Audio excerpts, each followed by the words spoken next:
اللہ تبارک و تعالی نے آقا انعامدار نبی رحمت صلی اللہ تعالی علیہ وآلہ وسلم کو خواب دکھایا۔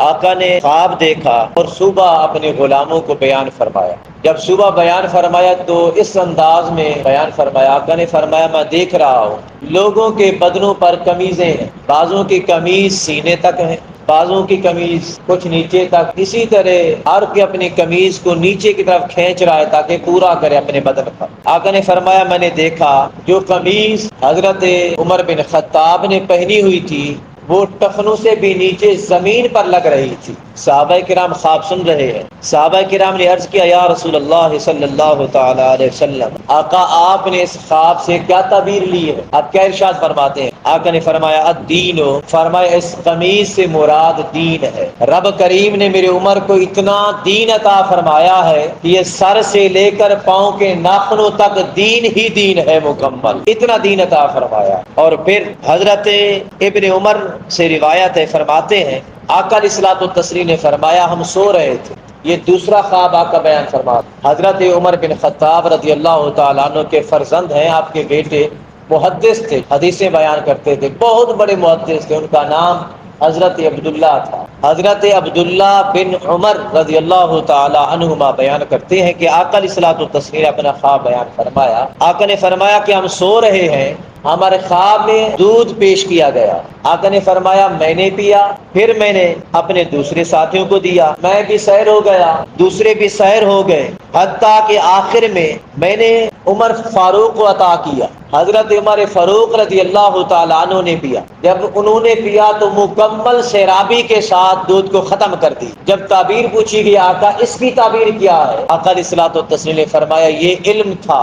مطلب کیا ہوا کہ وہ جو علم نبوی ہے، فرمایا میری ذات سے اس کی ابتدا ہوتی ہے اور عمر بن خطاب پہ انتہا ہوتی ہے۔ علم نبوی کی ابتدا آقا نے فرمایا مجھ پہ، اس خواب کے ذریعے جو آقا کا یہ خواب ہے، اور اس کی انتہا عمر بن خطاب پہ ہوتی ہے۔ ایک دوسرے مقام پہ آقا علیہ الصلوۃ اسی علم کے حوالے سے، یہ علم جو ہے نا انبیاء کی میراث ہے نا، انبیاء علیہ الصلوۃ والتسلیم کو عطا فرمایا۔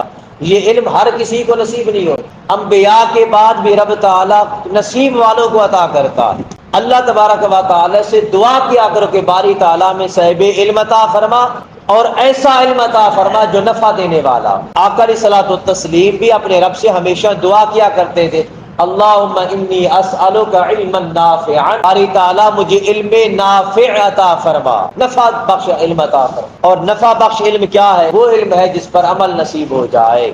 اسی علم کی بنیاد پر، اسی علم کے حوالے سے آقا علیہ الصلوۃ والتسلیم فرمایا کرتے تھے۔ آقا فرماتے لوگوں سنو لو کان بعدی نبی لکان عمر بن الخطاب، اگر کوئی میرے بعد نبی ہوتا تو رب تعالی عمر بن خطاب کو تاج نبوت عطا فرماتا۔ کیا شریف کی حدیث پاک ہے۔ اس کے بعد آقا علیہ الصلوۃ والتسلیم نے دوسرے مقام پہ ارشاد فرمایا ان اللہ جعل الحق علی لسان عمر وقلبہ۔ آقا علیہ الصلوۃ والتسلیم فرمایا لوگوں سنو، حق عمر بن خطاب کے دل اور زبان سے بولتا ہے۔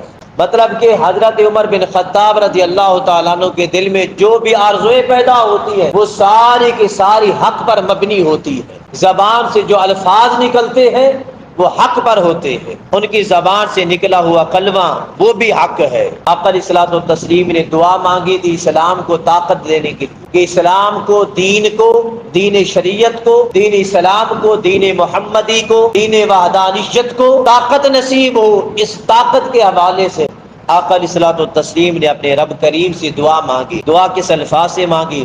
اللہم اعز الاسلام بابی جہل بن ہشام او بعمر بن الخطاب۔ دعا مانگی اے باری تعالیٰ کرم نوازی فرما، مہربانی فرما، اسلام کو عزت عطا کر، اسلام کو عزت دے ابو جہل بن ہشام کے ذریعے یا پھر عمر بن خطاب کے ذریعے۔ آقا علیہ الصلوۃ والتسلیم نے دو میں سے کسی ایک کی دعا مانگی تو رب تعالیٰ نے حضرت عمر بن خطاب کو قبول فرما لیا۔ صحابہ کے نام فرماتے ہیں حضرت عبداللہ بن عباس فرماتے ہیں، چچا زاد بھائی ہیں، حضرت عباس کے بیٹے، ان کا نام بھی عبداللہ ہے۔